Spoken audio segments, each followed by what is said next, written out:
បាទសួស្តីនៅតាមនេះមកបាញ់ខែ4វគ្គរ៉េងអូរ៉េងទៀតថ្ងៃទី1ទៅលាក់រ៉េងវាមកបាញ់ជាមួយកូនធីមតែទ្រូងជួយមកជួយ10គីឡូសាហាវបាទ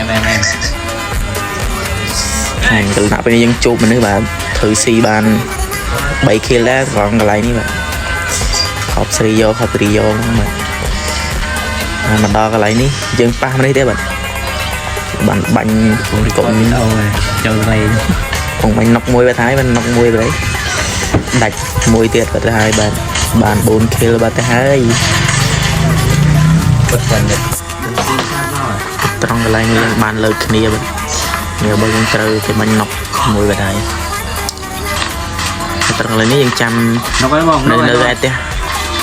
ខ្មោចបងរត់មកបែកក្បាលមួយទៀតបាទហើយបាទចំណាក់ពេលនេះណុកខ្ញុំមួយទៀតបាទណុកទៀតបាទដល់កន្លែងនេះយើងបានតាមបាញ់ណុកមួយទៀត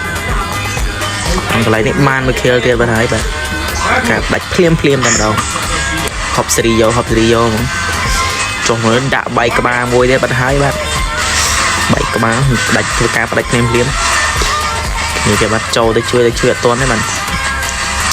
ដល់ត្រង់កន្លែងនេះយកបានមួយ kill ទៀតដាច់យក kill តែម្ដងត្រង់កន្លែងនេះគឺខ្ញុំបានស្លាប់បាត់ហើយ